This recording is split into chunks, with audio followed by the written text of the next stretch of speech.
اور دوسری بات یہ عرض کرنی ہے کہ انشاءاللہ یہ جو ہفتہ آ رہا ہے، آپ حضرات نے جو ہے وہ بینر لگا ہوا دیکھ لیا، تو اس ہفتے کو انشاءاللہ اپنے ہاں ختم بخاری ہے اور آپ سب کی چھٹی بھی ہے، ٹھیک ہے نا بھائی؟ آپ سب کی چھٹی بھی ہے، اس لیے ہم نے ہفتے کا دن رکھا کہ ہفتے کے دن آپ لوگ گھر پہ ہی ہوں گے، کام کاج میں بھی سہولت رہے گی، اور ویسے کام تو انشاءاللہ جمعے کے دن ہی نمٹا دیں گے انشاءاللہ تعالی، ٹھیک ہے؟ اور ہفتے کے دن جو کوئی باقی ہوگا تھوڑا بہت وہ دیکھ لیں گے، اور پھر آگے اتوار کو بھی چھٹی ہے،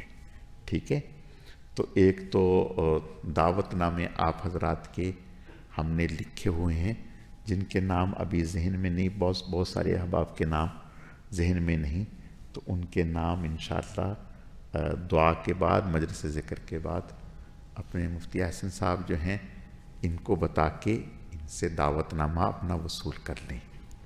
تو اس پروگرام میں ضرور شریک ہوں، اور صرف شریک ہی نہ ہوں بلکہ آج سے ہی اس پروگرام کے لیے دعا بھی کریں۔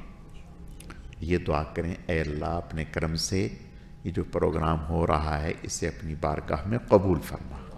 اور جو بچیاں اس سال پڑھ کے فارغ ہو رہی ہیں، اے اللہ اپنے کرم سے ان کی فراغت کو قبول فرما، ان کے پڑھنے پڑھانے کو قبول فرما۔ یا اللہ پاک، یہ جو ہمارا پروگرام ہے یہ محض پروگرام کے طور پر نہیں ہے، بلکہ یہ تو ہم دین کی ایک مؤثر دعوت کے طور پر کر رہے ہیں، تاکہ لوگوں کو، ہماری مستورات کو یہ دیکھ کر، اس میں شریک ہو کر ان کے اندر میں دین میں آگے لگنے کا، دین میں بڑھنے کا اور دین میں جڑنے کا جذبہ پیدا ہو، ہماری بچیوں میں دینی تعلیم حاصل کرنے کا جذبہ پیدا ہو، اور ہماری بچیاں، ہماری مستورات جو ہے وہ ایسی محافل کے ساتھ جڑنے سے وہ دین کی طرف متوجہ ہوں، دین کی طرف راغب ہوں۔ یہ پروگرام اس لیے کر رہے ہیں، ہاں جی۔ اللہ تعالیٰ اپنے کرم سے اس کے لیے دعائیں، ٹھیک ہے، اپنی دعاؤں میں یہ ضرور کہیں، یا اللہ اسے اپنی بارگاہ میں شروع سے آخر تک اس پروگرام کے حوالے سے جتنے بھی کام ہیں، جس نوع کے کام ہیں، اے اللہ ہر کام میں ہماری نیتوں میں اخلاص پیدا فرما، جو پروگرام کروا رہے ہیں ان کی نیتوں میں، جو پروگرام میں آ رہے ہیں ان کی نیتوں میں،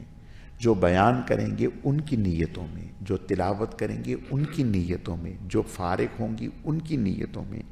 جو پڑھانے والی ہیں ان کی، یا اللہ سب کی نیتوں کو خالص فرما۔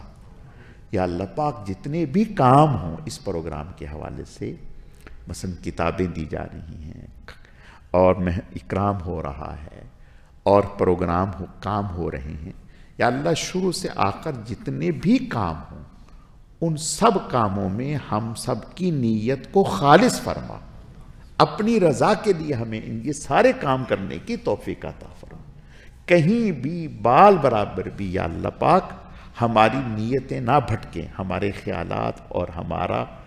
جو ارادہ نہ بھٹکے۔ انسان بہت کمزور ہے، ابھی آپ نے کوئی کام شروع کیا، نیت ٹھیک تھی، کرتے کرتے اچانک نیت بگڑنے لگی،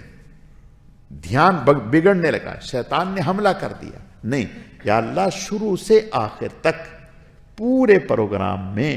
ہم سب کی نیتوں کو اپنی رضا کے لیے قبول فرما، اور ہماری نیتوں کی حفاظت فرما، ہمارے خیالات کی حفاظت فرما، ہمارے عزائم کی حفاظت فرما۔ یا اللہ پاک جو اس پہ ہم خرچ کر رہے ہیں اس کی حفاظت فرما، جو اس کی ہم محنت کر رہے ہیں اس کی حفاظت فرما، کہیں بھی کسی بھی گوشے میں یا اللہ پاک آپ کی رضا کے علاوہ کوئی نیت نہ ہو۔ اے اللہ اگر کسی بھی موقع پر شیطان کی طرف سے کوئی ایسا حملہ ہونے لگے، یا اللہ تو ہماری دستگیری فرما، ہماری مدد فرما، ہم کمزور ہیں، یا اللہ اس پورے پروگرام کو شروع سے آخر تک اپنی بارگاہ میں قبول فرما۔ یہ دعائیں کریں مستقل، اور اس کے لیے آپ محنت بھی کریں، دعائیں بھی کریں، دوسرے احباب کو متوجہ بھی فرمائیں اور اپنی مستورات کو بھی، اور اس کا خیال رکھیں کہ جو مستورات جو تشریف لائی ہوئی ہیں ان کو بھی یہ درخواست ہے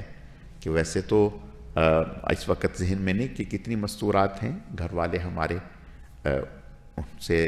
دعوت نامہ آپ وصول کر لیں. جو مستورات مستقل آتی ہیں وہ تو الحمدللہ ضرور تشریف لائیں، اور بھی اگر کسی کو، لیکن اس کا خیال رکھیں کہ چھوٹے بچوں کو نہ لایا جائے.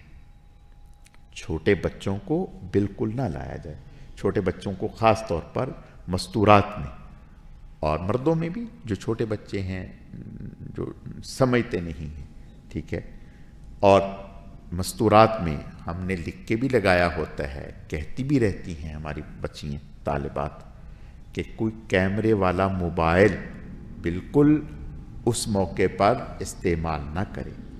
نہ مردوں میں نہ عورتوں میں. ہمارے ہاں تصویر اور مووی بنانا سختی سے منع ہے، ہم اس کو منع کرتے ہیں، روکتے ہیں. تو اس لیے جو مستورات ہیں ان سے بھی، آپ حضرات سے بھی، اور انشاءاللہ وقتاً فوقتاً یاد دہانی بھی کروائیں گے. تو اللہ پاک اپنے کرم سے ہمارے اس پروگرام کو اپنی بارگاہ میں قبول فرمائے. اور یاد رکھیں، بعض دفعہ کوئی انسان، اللہ تعالیٰ کو معلوم ہے، کوئی نیک کام کرتا ہے اور اسے اندازہ نہیں ہوتا کہ میں نے یہ جو نیک کام کیا ہے اس کے کتنے اجر اور کتنا انعام اللہ مجھے عطا کریں گے. ٹھیک ہے، مثلاً یہ پروگرام ہو رہا ہے، اس پروگرام کے حوالے سے جو ہم محنت کریں گے، کوشش کریں گے، دعائیں کریں گے، اس سے کتنے لوگوں کو اللہ دین کی طرف مائل کر دے، کتنی مستورات کو دین کی طرف مائل کر دے، اور ان کی زندگی کی کایا پلٹے. آنے والے لوگوں میں کتنے لوگوں کو اللہ اس طرح متوجہ کرتے، تو ہمیں پتہ ہی نہیں، اور ہمارا لامتناہی اجر و ثواب کا سلسلہ چل پڑا. تو بھائی جس قدر آپ کا اخلاص ہوگا اللہ اتنا ہی آپ کا اجر و ثواب بڑھا دیں گے. ٹھیک ہے، تو گویا ہم اپنا اخلاص بڑھاتے چلے جائیں. جتنا اخلاص بڑھے گا اللہ اتنے ہی انشاءاللہ ہمارے کام میں برکتیں عطا فرمائیں گے. اللہ تعالیٰ سمجھنے کی، عمل کرنے کی توفیق عطا فرمائے.